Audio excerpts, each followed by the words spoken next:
Welcome once again to the Candid Cast. We are continuing our Zero to Hero series. This is the third part, and we are continuing our discussion with the founder of LAPO, Lift Above Poverty organization. He's here to tell us how we all can be lifted above poverty, and I'm sure nobody likes poverty. It's something that everyone that is in it wants to escape.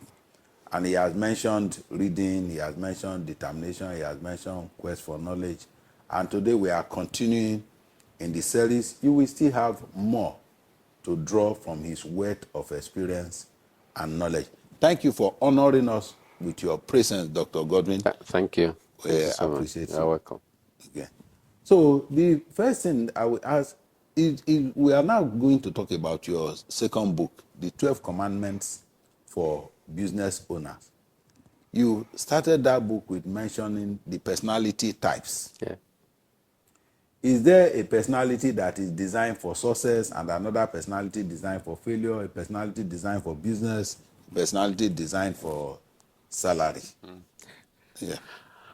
Well, I want to say right away that there is no really particular personality type or temperament type that is made for success, especially in businesses. Okay. Okay. But I think what is important is the fact that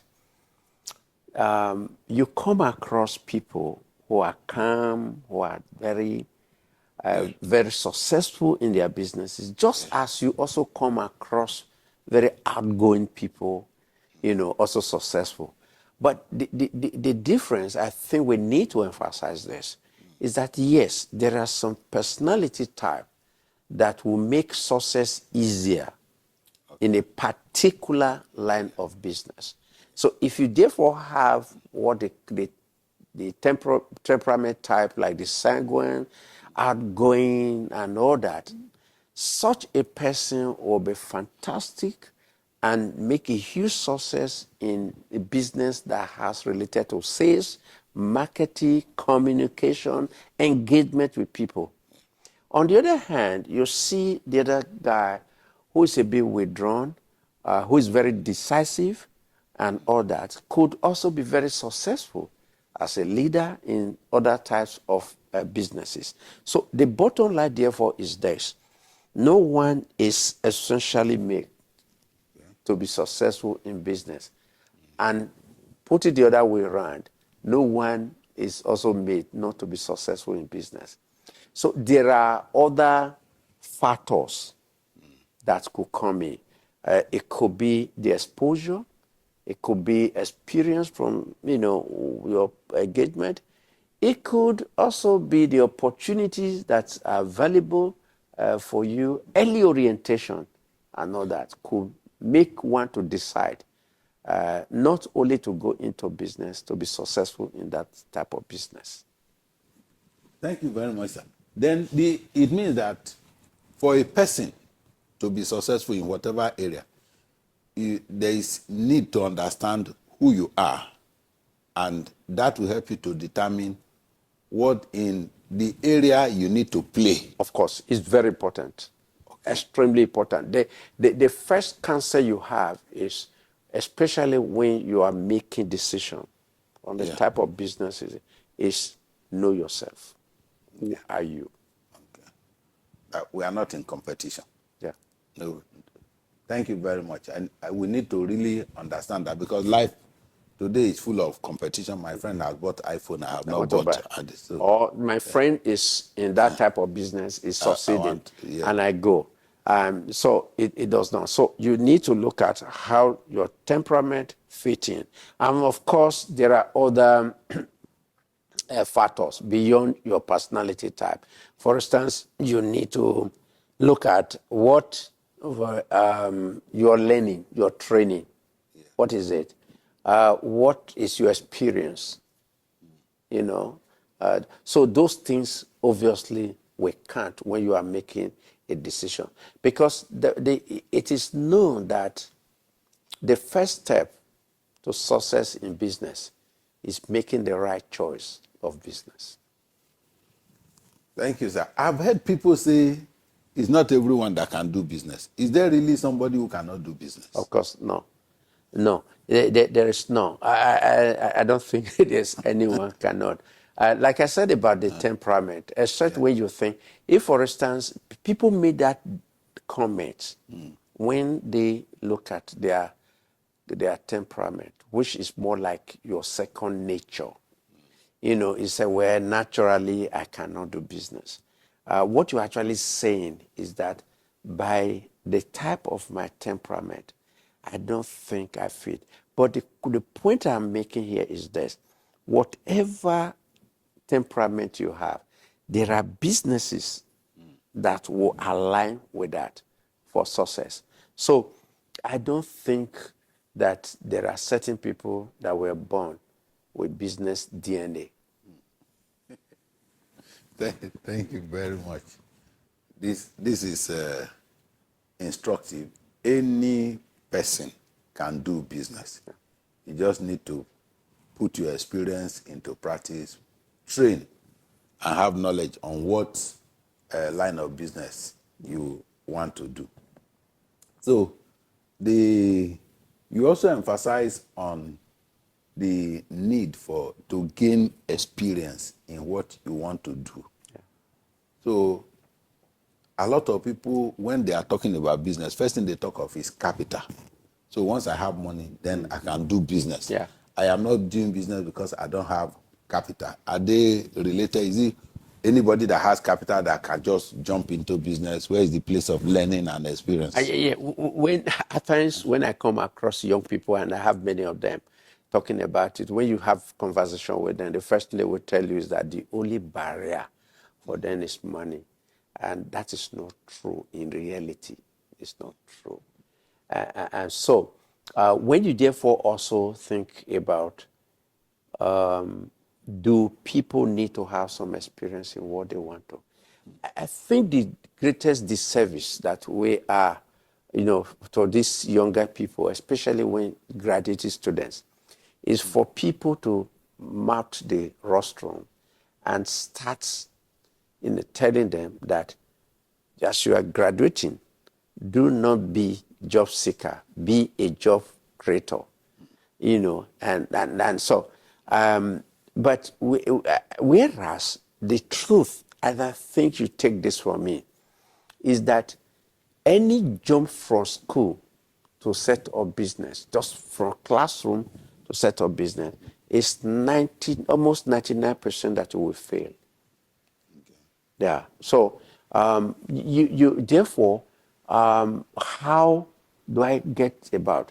The cancer is very clear for me that before you begin, you're out of school, except maybe this technology thing, but you leave school, get somewhere to be acquainted with what you eventually want to do. Take the case of apprenticeship of the book. That is the basis.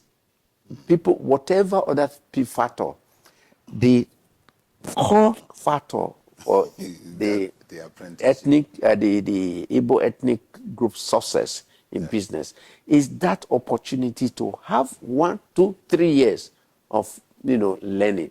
The second thing could also be internship.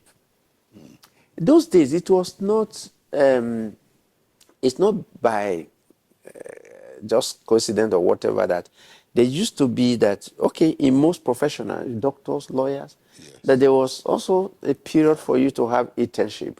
I think that was waived during the acute unemployment problem in the 80s. But that is it. You get that. And it has been known that for what I see, that most young lawyers who at that time decided to get attached to more experienced lawyers' chambers tend to have done very well, more than those who just simply left the school and set up their own. And of course, you need to also volunteer. Yeah, you could also come, for instance, to LAPO and say, I want to do something. I'm going to volunteer. Because you want to do something eventually like what we're doing. And you volunteer and then you have some experience. Because you need to have some basic issue about business. You may come out of school, you don't even know how to write a simple business letter. So if you work in a business environment, you know that. You may not be a partaker when the more experienced in that organization are addressing a challenge, a problem, but you are in the process also learning that this is the way to act in such a situation. So my counsel, whether the motivational speaker have said it or not, my counsel is that don't jump from the classroom to set up a business. Thank you very much. You mentioned the Igbo apprenticeship system, the internship, the volunteering. We have always said that what you learn is always higher than what you earn in the place of employment, because what you earn will quickly fade away. Yeah. But what you learn stays with you for life, and that's what you keep. We appreciate your valuable contribution. This is a program that is aimed at raising young people who are interested in doing business. Literally everybody is interested in business now, but a lot of people are confused about how to go about it. They will say, go and prepare business plan. Some people prepare very excellent business plan. If you read it, it is perfect on paper. But at implementation level, they run into challenges. Yeah. What do you think are responsible for such challenges, and what can be done to ameliorate? Yeah, the good thing is that business plan is very essential when it comes to business. And many people obviously are having that problem. But I want to say that business plan, elegant business plan, does not translate to success. It's actually, every plan is a statement of intention. Okay? It's a statement of intention, what we will likely do, what we know that. But there are other factors that will ensure the success. And those factors could be around the capacity of the person, the issue of diligence, the issue of prudence, the issue of being able to engage the people's management skill. There are a lot of people, because of the way they handle their people, in this case the employees, they could actually have some problem. The people they handle the market. So when you put all these factors together, that is what comes to what we call the execution piece of the plan. So if as a plan, no matter how elegant it is, without execution, is worse than not having a plan at all. Okay. Thank you very much. One of the things you mentioned now is people's management skill. Yeah. As something that we need. How can somebody who is poor on management of people scale up in that area of knowledge? See, the issue is that when you want to scale up, there are a few things that need to be addressed. Maybe if we're going to, the good things go to be addressed. People's management is also very important. If my book, it takes a whole chapter, and I said, never treat your people, and in this case your employee, like wood. Yeah. What most business owners do is there's this tendency to treat their employees as if they were wood without any feeling. They don't treat the employee as people. We have who have their own aspiration, have their own set worth, and few other things. And so if you miss that, what that means is that apart from you, the most critical person or group in your business are your employees, because they are the ones that actually go out and list your customers, they serve your customers, they retain your customers. So many people fail in that direction. No matter how, so when you want to scale up your business, you have to learn that how to. For me, it's even more important than financial management. Okay. Then that's on scaling up on financial management. Scaling up of businesses, we read of American businesses that have stayed 100 years and more. That is very rare in Africa. Like I said, we are not used to scaling up of businesses, build multiple branches. What are the essentials in business scale up? Oh, yeah. Yeah. The first, there are certain things you must do. And the first one is to make a strong, firm commitment that you Okay. want to scale up. Okay. That you are not a tree, you want to move. You want, it must be a very strong commitment. Because when you pass through the challenges of scaling up, it's that commitment that will take you through. So the first thing you need to do is to make a very strong commitment. The second thing is to look at your business, what you are, where you are, you know. And in most cases, I always recommend that you look for a second eye to look at the business. Okay. In most cases, you can't examine your business thoroughly to discover where the gaps are because you are involved. Okay, so in our own case, we did that. We got a team that was in 2002 or 2001. We got a team from outside the country. For 5 days, they turned LAPO upside down, Monday to Friday. And then they came up eventually with a report that these are the gaps. So if you address those gaps, you become big. And so you must request somebody to look at that. And the second thing is for you to implement those recommendations. And those recommendations are usually around things that that prevented the business not to be big. The first is the issue of governance and processes. Most small businesses tend to revolve around the owner. And everything probably, they tell you, ask for record, it says in the head of the owner. And so you cannot become big because no matter how intelligent you are, no matter how energetic you are, no matter how wise you are, you can never be more than one person. Yeah. So you're not likely going to grow. So you look at those areas: governance, financial management. You know, 'cause somebody must do this, somebody must do that. And then the whole issue of, HR, how to organize. Take, for instance, for us, financial management, in fact, risk. Oh, we had 7 branches then. And we never trusted our branch manager. So they bring all the low application from all their branches to Benin. And one lady, powerful lady, was the head of operation. He will just process, send it back to them. And you don't even know how they're implementing. But when we want to implement scale up, we just said, fine. Do a detailed operational procedure. Give it to the branch manager. Branch manager, you are the one that we enlist with your staff, the borrower. Take them, train them, appraise them, give them money. Do everything, approve, give them money. But you do the fourth one, collection. Okay. And so we set up a monitoring and area inspection team. And that is what it is. So you're going to look at those areas. The first thing, make a commitment. I want to be big. The second thing, ask somebody to have a second look. You don't need to bring somebody from abroad to look at it. It will go through and identify the gaps. Then, as you are implementing those gaps, you just get big.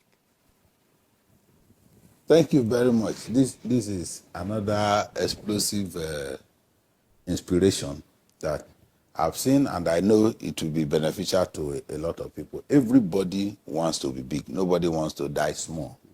But the challenges of how to go up is always a problem. One of the things you mentioned is that you cannot become visible and not become vulnerable. Yes. That visibility is related to Yeah. vulnerability. And the more visible you are, the more the pressure on you to adopt shortcut. You know, when pressure is so much, say, is there a way out of it? They will say, bring money, we can handle for you. Yeah. How do we run away from falling into that shortcut trap? Yeah. It is tough, but I will also say that it's easy to do. The way I look at it is this: when you cut corners, you're actually on a 100-meter dash. Okay. You get your benefit. If somebody, for instance, supply this quality goods, they pay you for, a quality one, and you supply something that is softer. So you made a lot of money. Okay, but it cannot take you long. But when you want to have resources, it's a marathon. It's going to take a long time. We're talking about LAPO, we're talking 30-something years. And it's only integrity that can take you through. Because in the process, you are going to encounter a lot of challenges. Integrity can actually open the door for you. Door appears to have been. When you are not there, what I tell people is that please act in a manner that people talk good about you when you are not there.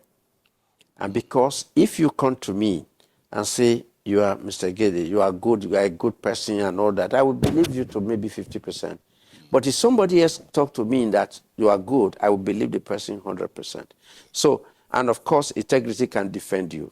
When you are getting big, you are going to have people who are malicious. You don't need to offend anybody when you are successful to attack you. Your success is actually, so if that comes, it's only your integrity that can stand for you. Thank you, sir. Then one of the things you mentioned about growing business is that you need to seduce your customers. Can you throw more light on that? Yeah, when I use the book, when I use the word seduce, it's actually totality to engage them, because you need to realize that you are in business because of your customers. If the customers don't come today, you get out of business. Yeah. So you must realize that. That is for many years, many people don't realize. And so number two is that they have other suitors. So they could leave you. So when you have this realization, you must treat them like friends. And most importantly, you should be able to pay attention to prompt resolution of areas where there are infractions. Because in business there will be, somebody that error and all that. So how do you win them back? Becomes another issue. But because you are just one person in this thing, you need to communicate this to the staff. But there are some businesses where seducing customer is easier than some other businesses. Okay. I will give you an example. If you come in, for instance, to a supermarket, your good service, fantastic service you provide, the quality, that's fine. Yeah. But when you go to a medical facility, creating good customer experience becomes more difficult. Why? The two persons coming to an hospital are already stressed. The patient and the person who is bringing the patient. Yeah. So the staff must therefore do extraordinary, either in responding to them in all that. That is the same thing with credit. When you are taking loan, everything is fine. But when you are making collection, then a customer experience become a bit very difficult. So what it is, when you are in a position where it's difficult, do extra to seduce them.